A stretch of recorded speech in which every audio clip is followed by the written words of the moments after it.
Sobre forma, falta estructura. La política cambió de templo, mas nunca de esencia. Del fuego al fit, lo que el dirigente debe reaprender sin atajos, para sostener autoridad simbólica y ordenar el imaginario colectivo, y con ello comunicar, influir y por supuesto persuadir. Confesiones del poder.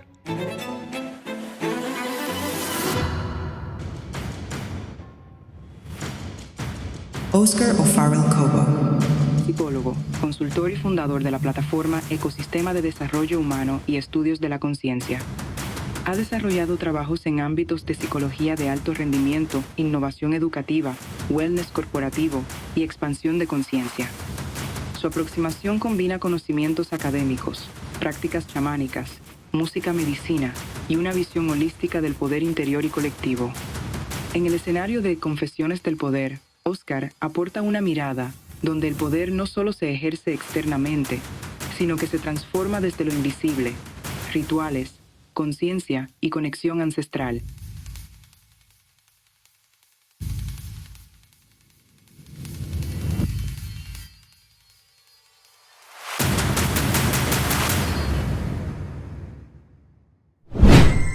Hoy veo una población cada día menos involucrada en términos legítimos con sus gobernantes. Qué buena pregunta.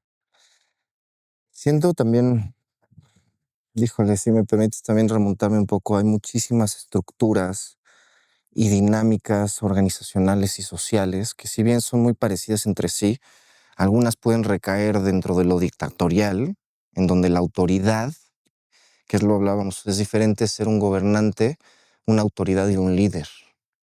Un líder, pues, para las, pues, no sé, estudios actuales en la psicología organizacional, por ejemplo, se estudian, y en el coaching se estudian las habilidades de liderazgo, ¿no? Y hay muchos tipos de liderazgo. Laissez-faire, que es como que muy democrático, muy inclusivo, que es... O pues ya tienes el otro, que es un jefe, que dictamina las reglas, las normas, y solo espera que uno ejecute, ¿no? Siento que así ha vivido la humanidad durante mucho tiempo. Mucho, la humanidad en general, con esta estructura, que también yo lo comparo con feudalismos, con reinos, ¿no? Los reyes, ¿no? Igual antes, ¿no? En las antiguas, los monarcas distintas, ¿no? Y antes, no sé, yo siento que lo veo como un análisis del neurodesarrollo de la humanidad. Estamos atravesando una humanidad un poco adolescente. Los niños requieren reglas y normas firmes, no violentas. No. Eso es la diferencia importante. Una cosa es poner reglas, normas firmes, y otra cosa es ser violento para su ejecución del poder. Que ahí recae donde ahorita, desde cuando se inventaron los derechos humanos modernos. 1900 tantos. Encontramos sus antecedentes en la revolución. Hammurabi, antes, ¿no? Tenemos también en los sumerios, tenemos las tablas también de Enoch, ¿no? Sí, a quien les gusta el misticismo, ¿no? En donde surgen los primeros fundamentos de lo que es un derecho humano, lo cual nunca existió, para mi punto de vista, a nivel político, porque también nuestras culturas, en específico hablo de nuestra Anáhuac y esta zona, pues eran muy honorables, tenían una forma de ejecución del poder, al parecer, ¿no? En algunas de sus formas, y algunos de sus emperadores, porque no es lo mismo hablar de uno que otro, pero eran, al parecer, muy sociales, ¿no? Pues no me gustaría como compararlo con el comunismo actual, pero sí era una especie de trabajo en donde tenían consejos de abuelos, y unían abuelos a niños, o sea, las tomas de decisiones. Y también tiene que ver con el nivel de cantidad de población. O sea, es mucho más fácil manejar una sociedad de 50, 100 mil personas a una de 120 millones. ¿no? Tan diversa, tan variada, Exacto, tan lastimada, ¿no? Económicamente. Hay una narrativa que la mujer búfalo blanco era, cuando llegaron los españoles y cuando empezaron a ver todas las situaciones de la conquista, una mujer muy sabia, búfalo blanco le llamaban, se fue al norte a entregar las ceremonias sagradas a las tribus del norte, es decir, a los Lakota, a los Sioux, ¿no? a dejarles el conocimiento, a guardar, mientras estábamos siendo acribillados, no solo por los españoles, porque también se unieron nuestros pueblos a atacar a los aztecas. O sea, eran 100,000 de los nativos originarios y 500 o 1,000 de los españoles. Pues entraron y dijeron, no, pues es que los aztecas se están pasando de lanza, nos están empezando a agredir, nos están matando a la gente, nos esclavizan. También se supone que tenían otra perspectiva con respecto a la esclavización. Y esto lo relata muy bien el maestro Miguel León Portilla, ¿no? En su famoso libro La historia de los vencidos. Y él dice que la conquista nunca la hicieron, nunca fue por un agente externo, que fue por la propia, digámoslo, por las propias comunidades, poblaciones del México, ¿no? Sí. Sí, pues sí, ya traían problemas las culturas antiguas, o sea, y además pues ya sabemos que hay mitos tanto del sacrificio en las pirámides, hay mitos o realidades, pues cada quien, historiadores, tienen sus puntos de vista de cómo los españoles vieron un ritual de sacrificio, automutilación y mutilación de los esclavos de otras tribus para Tlaloc, ¿sabes? Nuestro dios del agua y también del trueno, de muchas cosas, ¿no? O sea, eran deidades, no eran dioses. Antes eran esencias, eran elementos, claro, ¿no? Siempre vinculado, y esto es algo de lo que en antropología se habla, ¿no? De cómo hay sociedades que pueden estar en un estado salvaje, bárbaro y civilizado. ¿Sabes qué? También retomando eso con lo desconocido, voy a sumarle también que tiene que ver con por qué el poder, para mi punto de vista, es una suerte de impermanencia. Lo desconocido y la impermanencia nos ocasiona como humanos, digámoslo así coloquialmente, un cortocircuito, porque tenemos cierto tiempo determinado para dejar lo que querramos dejar. Cada quien quiere dejar lo suyo. Tenemos personajes que se han dedicado en la vida a tratar de dejar un legado, cualquiera que sea, y tenemos nombres que resuenan desde hace más de 2000 años. Dicen por ahí que hay 2 muertes. Una cuando te mueres y la otra la última vez que dicen tu nombre. Claro. ¿No? Entonces, eso es cuando nos afrontamos como humanos a la impermanencia, porque además tenemos en el sistema nervioso central, en el cerebro, tenemos el sistema de alerta, que es nuestros instintos. Tenemos el cerebelo, toda la parte central, que es lo que fue desarrollándose a nivel cerebral y neurológico con el paso de la evolución. Primero teníamos estructuras cerebrales muy primitivas, en donde las necesidades básicas eran lo que necesitábamos cumplir, lo que tenías que cumplir, y nuestro sistema de alerta, toda esa estructura estaba especialmente diseñada para ver un peligro y reaccionar al respecto. Y 3 maneras de reacción: o atacas, o te haces el muerto, o corres. Y el problema en el humano, ya después en el proceso evolutivo, cuando se empezó a desarrollar la corteza frontal, la prefrontal, todo el sistema más cognitivo, funcional, operativo, ya es cuando hace cortocircuito, y a veces hacemos las 3 al mismo tiempo. Totalmente. ¿No? Y ahí es donde se habla, por ejemplo, de qué está dirigiendo nuestro actuar. ¿La razón, la emoción o el instinto? Exacto. Y mucho de lo que hemos investigado corriendo por las pistas de la sociología, la psicología, la antropología, es que no hemos evolucionado tanto como presumimos. Seguimos siendo este bípedo implume del que hablaba Platón, lleno de miedos, lleno de esa necesidad de controlar, porque si controlamos, existimos, y ante lo complejo que es la realidad, Sí. el hecho de que en este momento, en este encuentro que tú y yo tenemos, estamos no solamente viviendo, también están muriendo células de nuestro cuerpo, también estamos enfermando.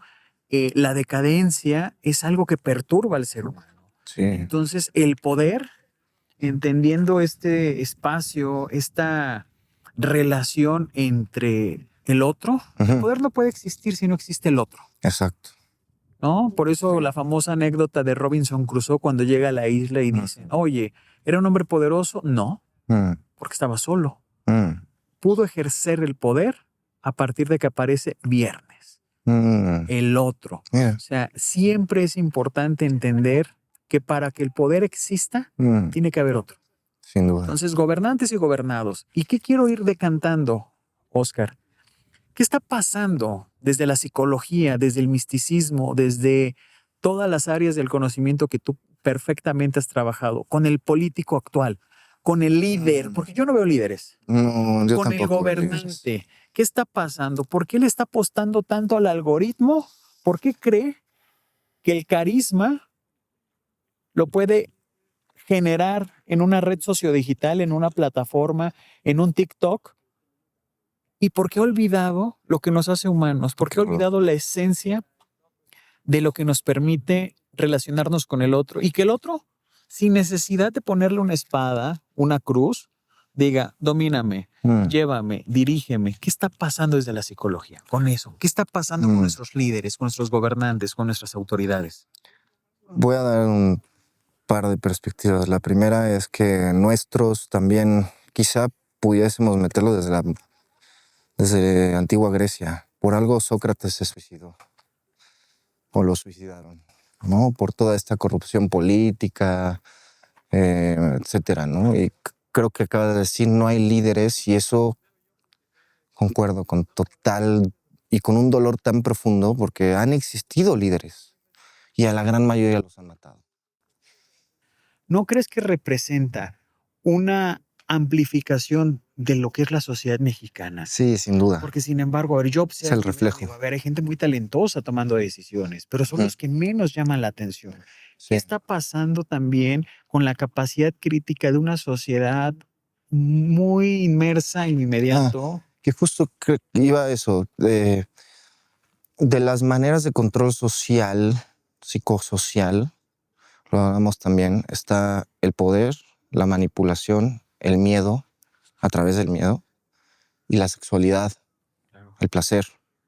Nos dejamos manipular y manipulamos a través de la búsqueda del placer individual por lo general, porque si yo apoyo a este que me va a ayudar a escalar en la escalinata social o económica o ambas, ¿no? Como es usual en todas las políticas de todo el mundo. Entonces, y lo sabemos, las manipulaciones, y hasta nos vamos a las cosmogonías inclusive, que hablábamos de las cosmovisiones. Las cosmogonías, que son las explicaciones de cada uno de los pueblos y culturas de su propia creación y la gestación de lo humano. Si vemos todas las cosmogonías, con todos los arquetipos, tienes el arquetipo del placer, ¿no? Tienes a Baco, ¿no? En el Dionisio, Baco, tienes... es mucho más atractivo que Apolo, ¿no? O sea, estamos hablando de las dos caras de Jano, lo inmediato y lo que tiende a ser un poco más la necesidad de la espera. Y lo que tiene la sociedad es... muy inmediato, todo eso es la inmediatez. Entonces nos controlan desde pequeños y pequeñas en una estructura panóptica, disciplinar, combinada con la estructura militarizada llamada escuela en la actualidad. Enclaustrados, que eso es lo que más me frustra. Imagínate, es que esto va contra la naturaleza. Niños de 5 a 12 años enclaustrados en un aula por 5, 6, 8, 12 horas, con recreos de 30 minutos, si es que.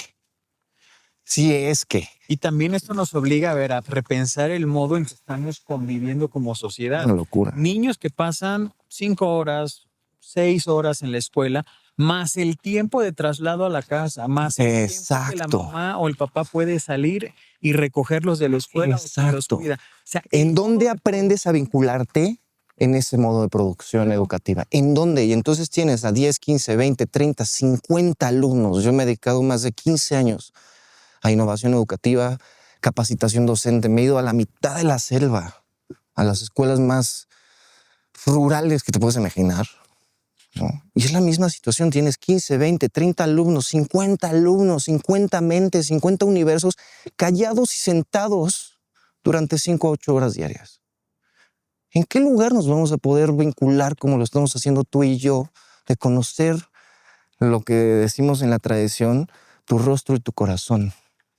¿En qué momento vamos a poder vincularnos para poder entender o buscar maneras de solución de conflictos? Que las perspectivas de la nueva escuela mexicana, que participé en la formulación de las propuestas de la nueva escuela mexicana, fui parte del equipo de diseño curricular de la nueva escuela mexicana.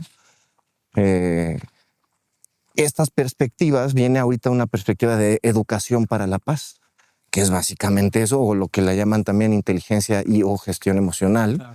que es cómo aprendes a solucionar conflictos, que es también mucho del poder. La negociación. ¿Cómo yo puedo? Porque no se negocia solamente dinero en los vínculos, se negocia la emocionalidad, se negocia la vulnerabilidad, La reputación. la reputación, ¿no? Y entonces, como personita, ¿en dónde aprendo a abordar conflictos de manera no violenta? ¿En dónde? Si los docentes en sus pequeños feudos, perdónenme, pero los amo, adoro a todos los docentes, son la figura de transmisión de la narrativa maestra ante la población de 200, 300, 500 mil personas. Pero algo relevante que señalaste, y ahí es donde regresamos al ámbito del poder.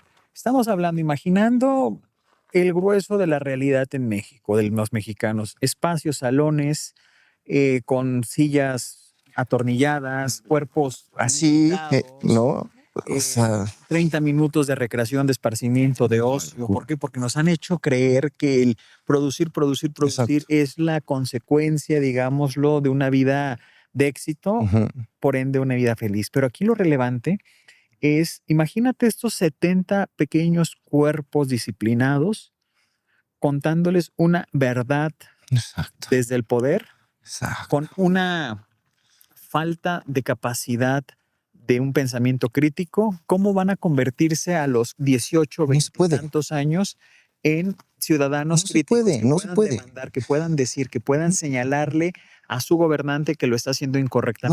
No se puede. Vivimos en la educación y en la sociedad de la urgencia, no de la prevención. La educación es una estrategia social de prevención, es una estrategia de prevención social. La educación, eso es lo que no entendemos. Y la relación estudiante-maestro se ha distorsionado. ¿Por qué? Locura, pobrecitos. Por esta falsa idea, desde mi perspectiva, del empoderamiento a los infantes. ¿Por qué? Porque la familia dice, no me toques a mi hijo, pero edúcalo bien. Sí, y es tu responsabilidad docente enseñarle valores a mi niño. Desde casa. La escuela simplemente es un espacio para construir una pedagogía, dotarlos de elementos. Hay una amplia gama para que se vayan ellos formando con un criterio y el día de mañana puedan tomar la decisión de estudiar algo que los aproxima a sentirse plenos. Eso es lo último que hace la escuela moderna. Por lo general, me atrevo a generalizar, me he dedicado a estudiar casi todos los modelos educativos más hegemónicos, por supuesto, porque tienes a los sistemas educativos hegemónicos como Estados Unidos, como Finlandia, como China, tal, ¿no? Y me he dedicado a estudiar todos esos. De los sistemas hegemónicos derivan los sistemas locales un poco menos de países más en desarrollo.